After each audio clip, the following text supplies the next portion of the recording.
2017, I picked up the Los Angeles Times newspaper, and it read, "Death toll rebounds in Mexico drug war." And I thought to myself, hey, why don't we America, go and do something about this and help them? No, I took a step back and thought to myself, wait a minute, this newspaper is trying to influence my decisions. Today, I will tell you about yellow journalism. There are 3 aspects of you should listen to me because I will enrich your education about this topic, and I will show you how news can actually impact what we decide to do. So there are 3 aspects I'll discuss. The first is the father of yellow journalism, William Randolph Hearst, the media bear. The second thing I will discuss is how its biggest impact in our past. Lastly, I will discuss how it can affect us today. So let us begin with the life of William Randolph Hearst.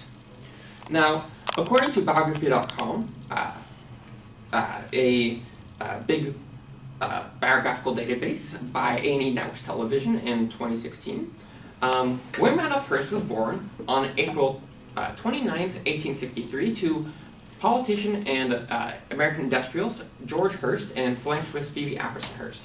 Now, Hearst originally attended Harvard University, but he was expelled, and his father, not wanting him to slack off, decided to give him the newspaper, the Daily Examiner.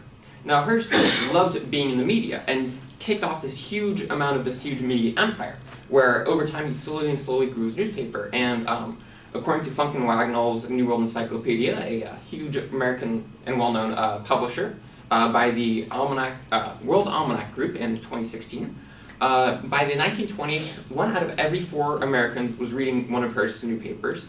And in the 1930s, Hearst eventually owned over 17 different newspaper companies after the Great Depression.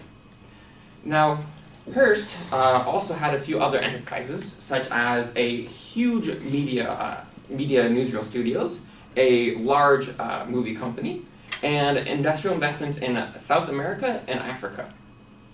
Now, Hearst was a man who had tons of money, but he spent it all and ended up destitute by the end of his life.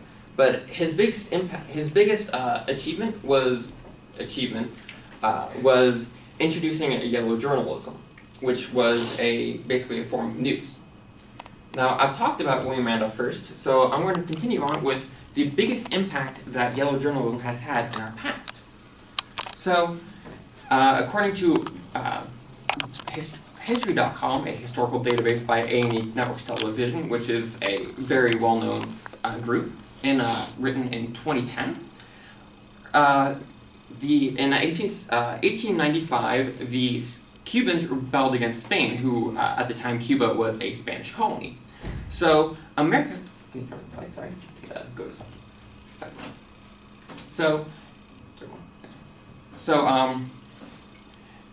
America decided to report.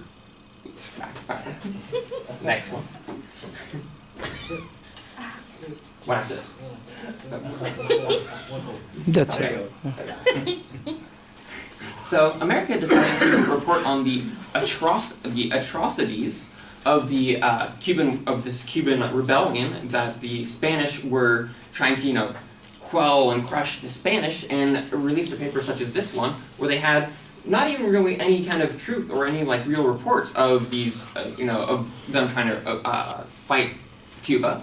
But they had all these different newspapers that said, death, miserable, people were, starving. And the American public was not happy about this. But nothing really happened until the USS Maine exploded in international waters.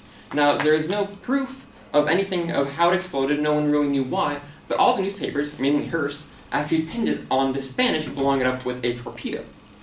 Now, the public was outraged and demanded that the U.S. do something about this. So the U.S. declared that Spain must abandon Cuba, and in retaliation, the Spanish declared war on the U.S.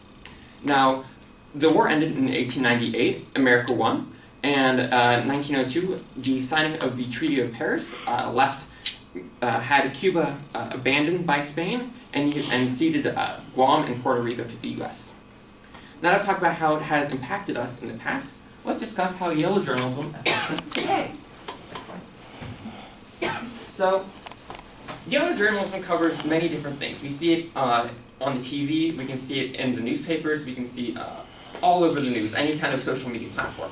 Now, the biggest impact that it's had of recent times was the 2016 election. Now, the 2016 election, according to Shorenstein, the Center for Media, Politics, and Public News, decided to they were interviewed by a PBS senior reporter named Sarah Childress in 2016. Only 11% of the coverage of the election actually focused on their policies and their professional histories. Now, another big reason for some of the upset with this election is that the news really focused on Donald Trump, about how much, all his news, build a wall, make America great again, but they didn't actually really focus much on Hillary Clinton, except for the big email scandal. So that was a big impact of why Donald Trump won the election. Now that I've discussed all those things, let me go over what I've talked about in this speech. So in this speech, I discussed yellow journalism. I discussed three aspects, which were the past of yellow journalism, the father, William Randolph Hearst, its biggest impact in the Spanish-American War, and how it has kind of affected us today. Now, when we look at the news, we need to be careful about how it could, eventually affect our decision. We must decide whether or not the news that we're reading is trying to just be purely informational, or if it's actually trying to be persuasive in any way. Thank you.